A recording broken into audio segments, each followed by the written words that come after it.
Topic po natin, mga simpleng bagay na pwede natin gawin in 10 minutes, 5 minutes, 10 minutes a day lang, pero malaking tulong sa kalusugan natin at di natin alam, baka nakakahaba pa ng buhay ito ha.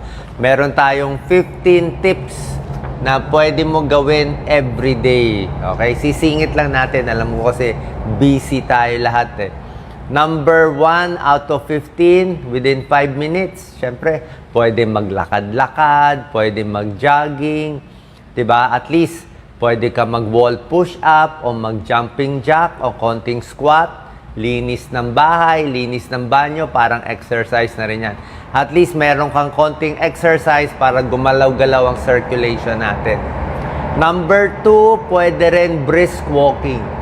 Lakad lang, papunta sa office, papunta sa trabaho, konting akyat ng hagdanan, siguro mga 1 floor, 2 floors lang.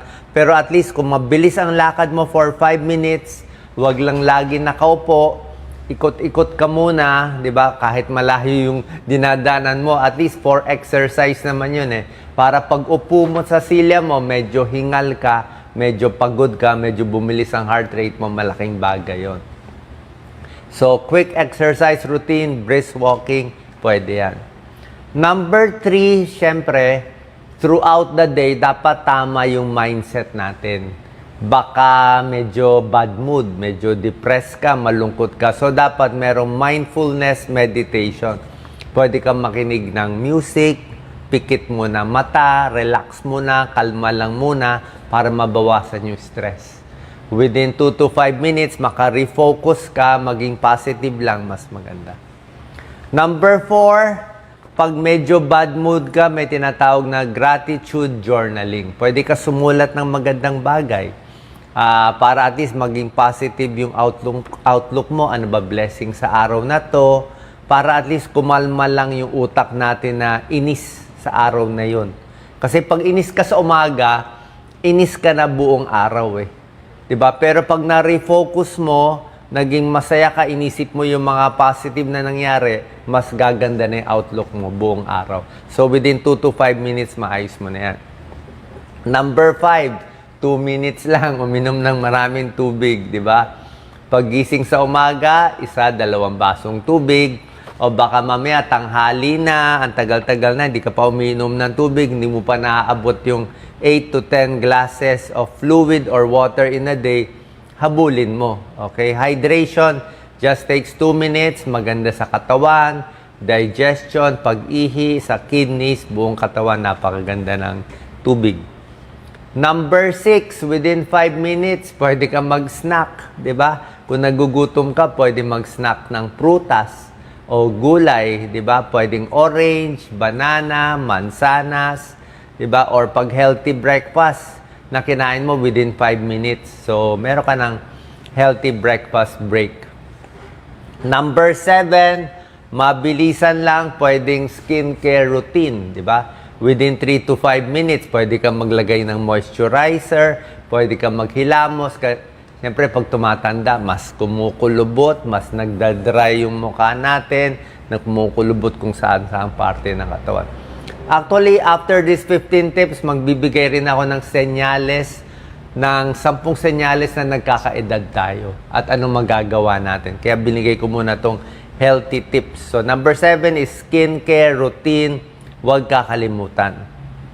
Number 8, pwedeng deep breathing exercise. Within 2 to 5 minutes, para siyang meditation, hinga lang ng malalim, relax lang, para lang pabagalin yung heart rate. Kung feeling mo, lakas ng kabog ng puso ko.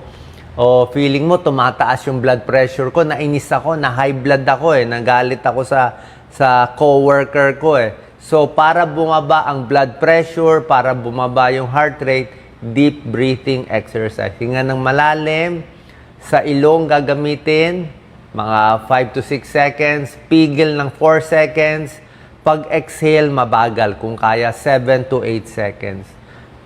Pag pinabagal mo hininga, babagal din dapat. Tapos yung isip mo dapat relaxing lang ang mga iniisip mo. Mas kalma.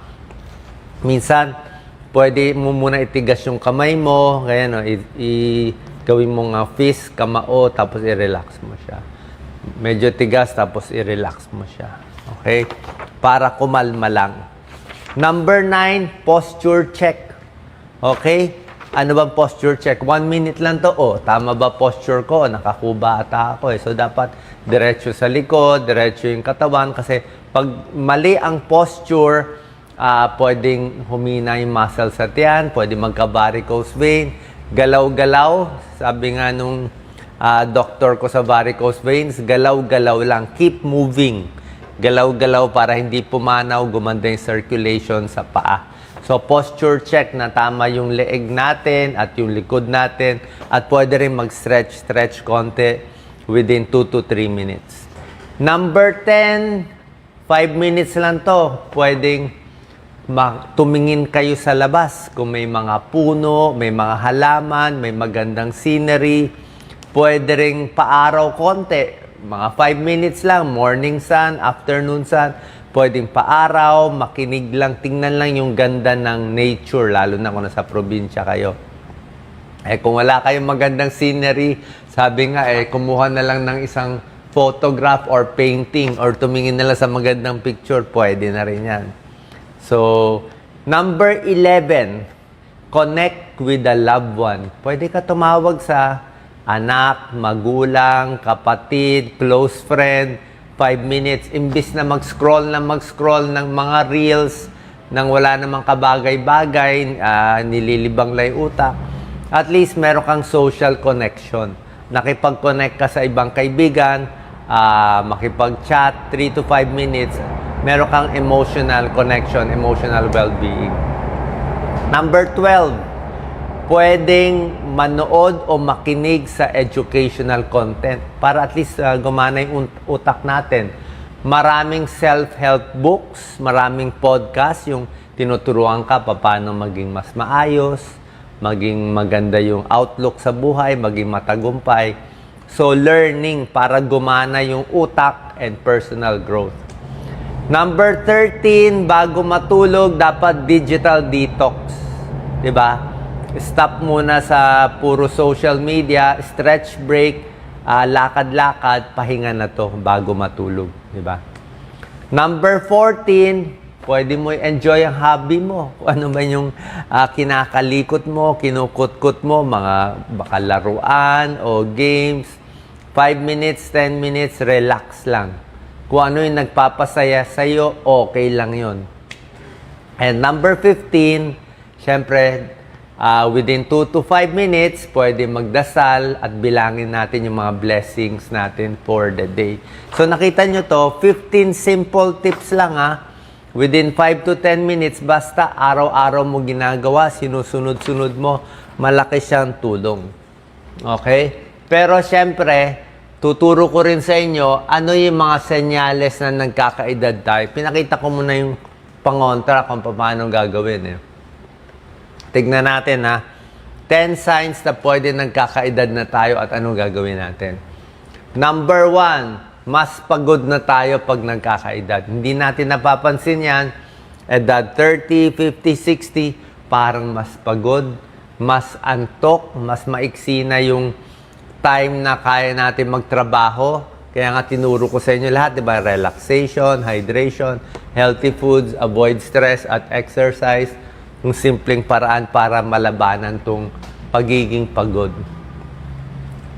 Number 2, mas makakalimutin. Kasi sinabi ko nga, kailangan mag-exercise pag ganahin yung utak Ano ang normal aging? Normal aging, minsan nakakalimutan mo anong araw na. Kung Wednesday, Saturday, o Monday, pwede lang yon. Minsan nakakalimutan mo yung words, yung salita, yung pangalan ng tao. Minsan, nami-misplace mo yung cellphone mo, yung gamit mo, di mo alam. Normal aging yon. Ano naman yung Alzheimer's disease na ulyanin? Hindi na niya alam anong taon. Ibang usapan na yun. Hindi na niya alam anong year. Hindi na siya kaya makipag-usap sa ibang tao. Parang mali na. Hindi na makakonect sa tao. Lagi nang nakakalimot at lagi na nami-misplace. Minsan, naninisi pa ng ibang tao, sasabihin, ninakaw mo, pero hindi naman. Yun po, sign na ng Alzheimer's disease or pagkaulyanin. Number 3, magugulat kayo, sign of aging din, acid reflux. Mas tumatanda, mas hindi na ganun kaganda panunaw natin, mas mahirap na matunaw yung pagkain, kaya mas nag-acid. Mas matagal sa tiyan, mas nai-impatcho na, mas lumuluwag na itong valvula dito. Itong lower esophageal sphincter, mas lumalabas yung pagkain. Kaya pag sa gabi, more heartburn, masakit lalamunan, maasim, dyspepsia, sore throat, at hirap na lumunok ko. Diba? Very common yan, kaya dapat inom ng tubig para madulas. Tapos yung mas malalambot na pagkain, mas maganda. Number 4, syempre, nagkakaedad. Ayan, no? Pag 20 years old, sexy, payat. Pag 40, 50, 60, lalaki ang bilbil, liliit ang muscle, hindi na masara yung pants. Kaya nga sinabi ko sa inyo, posture check. Diba? Kahit 5 minutes lang, exercise, stretch pa rin. Yan yung mga pangontra natin dito sa signs of aging. Insomnia. Mas tumatanda, mas hindi makatulog. Bakit? Maraming sakit sa katawan, maraming sakit na iniisip, maraming pinoproblema, mental health problem, maraming gamot iniinom. Tsaka pa nagkakaedad, pag gumising ka na madaling araw, hindi na makatulog. Hirap na. Hindi katulad ng mga teenager, tulog talaga. Kaya sinabi ko sa inyo, di ba, yung mga social media break, relax lang, isipin lang magagandang bagay para makontra tong insomnia. Pag nagkakaedad, unti-unti, mula age 30, 50, 60, low sex drive. Sa lalaki at sa babae.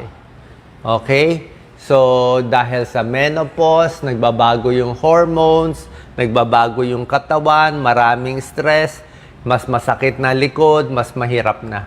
Yung back pain pala, kasama yung sa aging. Usually, back pain is edad 30 to 40 nag-i-start. Kasama yung back pain at joint pain.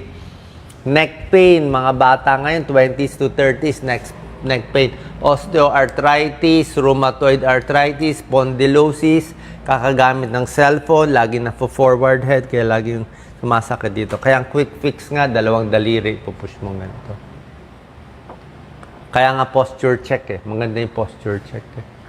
Kasi pag nang ganito talagang makukuba na tayo. Hindi natin mapapansin makukuba na tayo.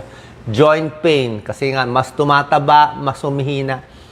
Pagdating ng 50, 60 years old, talagang lumuluwag dito sa may leeg, nakakaproblema.